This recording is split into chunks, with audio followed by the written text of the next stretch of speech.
Buenas a todas. Vamos con esta parte que empieza este subapartado adictos al sufrimiento. Bueno, en esta parte lo que nos viene a decir es que muchos artistas se amparan en el sufrimiento para sacar de sí toda su creatividad, ¿no? Y bueno, pues nos habla de un montón de citas de escritores o de artistas famosos que pensaban que esto debía ser así, ¿no? Eh, Hablaban de que era una tortura, de que era un suicidio prolongado e encantador, que los sentimientos de desesperación e infelicidad son los más útiles para el artista, que siempre debe haber un oscuro pozo del dolor y que en eso se basa el lenguaje de la creatividad, ¿no? Que el dolor, la desolación y la disfuncionalidad, la soledad, tanto física como emocional, son la fuente de la creatividad, ¿no? Y bueno, pues a menudo relacionan eso, ese malestar, esa incomodidad, ese dolor con su creatividad, con su trabajo, ¿no? Bueno, es una creencia, yo creo, ¿no? No solo de todas esas personas, sino tal vez una creencia social este tema, ¿no?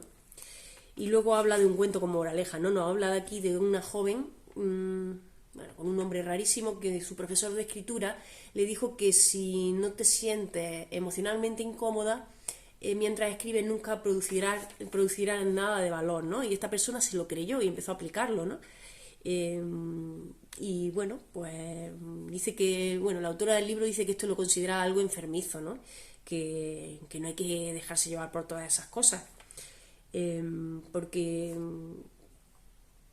en el momento que asocias que hay que sufrir para ser buena escritora o para ser buena artista, te sientes culpable o incluso no valoras otro tipo de creatividad, ¿no? En eso estoy totalmente de acuerdo. Si genera esa creencia, todo lo que nazca o se cree desde la diversión, el placer, el bienestar, la felicidad, etcétera, no se va a considerar bueno, ¿no? Así que él termina esta parte diciendo: recemos para que todo el mundo pueda disfrutar de su vocación, ¿no? Porque lo que está claro es que la escritora de este libro aboga por la creatividad desde la felicidad, ¿no? Y desde el placer. Luego el siguiente subapartado, enseñar el dolor, ¿no?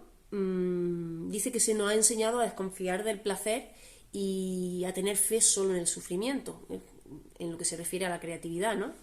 Y dice que tiene mucho que ver el sacrificio cristiano y el romanticismo alemán, ¿no? Y en cierta medida yo creo que sí que es así, ¿no? Pero dice que esto puede ser muy peligroso, ¿no? Porque esto puede provocar una adicción al dolor y en muchos artistas termina pues en el suicidio, en las adicciones o incluso en trastornos mentales graves, ¿no? Eh, Dice que también hace referencia una vez a un profesor que tuvo de literatura que a ella le dijo: tienes talento para escribir, Liz, dice, pero por desgracia nunca vas a tener éxito porque no has sufrido bastante en esta vida, ¿no? Su profesor también le enseñaba lo mismo. Y claro, ella se preguntaba que desde cuándo la creatividad está asociada al sufrimiento, ¿no? Y bueno, dice que aunque cuando era joven había muchos artistas a los que ella seguía que eran junkies, ella nunca se vio identificada con eso, ¿no? Eh, Dice que se confundió autodestrucción con compromiso serio en la creatividad, ¿no? Y parece que para ser un ídolo tenías que consumir heroína, tener una vida hecha un desastre. Y bueno, ella cree que la adicción no hace al artista, ¿no? Y que la creatividad, verdad, que crece, dice, como la hierba silvestre por las grietas que hay entre nuestras patologías y no de las patologías en sí. Es decir, también puede surgir la creatividad en otros escenarios, ¿no? Y en otros estados emocionales. Y bueno, para terminar la parte que me ha tocado, habla de la parte contraria, de los ángeles productivos, ¿no? Y lo que nos viene a decir es que su opinión está basada en justo lo contrario de lo que acabo de explicar, ¿no? Que no niega la realidad del sufrimiento, pero que se niega a hacer fetichismo de ello, ¿no? Y que el artista atormentado normalmente es una figura bastante real, por desgracia, pero que ella no es partidaria de ese tipo, ¿no? Que no hay que consagrarse al sacrificio, al sufrimiento, al dolor, a la adicción, a todo ese tipo de cosas, ¿no? Que pueden salir creaciones muy buenas sin que nazcan desde ese estado emocional.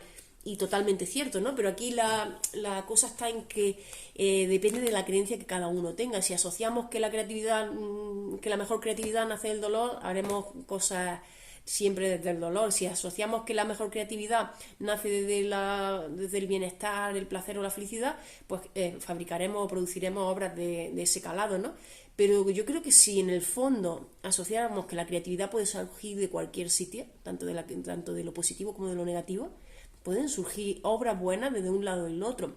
Es verdad que yo soy partidaria un poco lo que dice la autora de no recrearse tanto en el dolor, porque ese es el mensaje que estamos transmitiendo al mundo, ¿no? Y vamos a contagiar al mundo con ese mensaje doloroso. Pero bueno, también es verdad que eh, si toca la emoción de los demás, podría, yo no veo mal que haya alguna creación de ese tipo, ¿no? Y no solo de lo positivo, lo positivo. De hecho, creo que debe ser un reflejo de la vida misma, ¿no? En la vida hay de todo, momentos de euforia y momentos de depresión o de dolor, ¿no? Yo creo que tiene que haber un poco de todo, ¿no? Pero bueno, lo que está claro es que ella dice que ha elegido confiar y que confiar significa, equivale a amar y que el amor por encima del sufrimiento siempre es como debe ser, ¿no? Bueno, esto daría para un debate bueno, ¿no? Pero la verdad es que es interesante, ¿no? Esta filosofía. Y si queréis lo podemos debatir. Venga, hasta luego.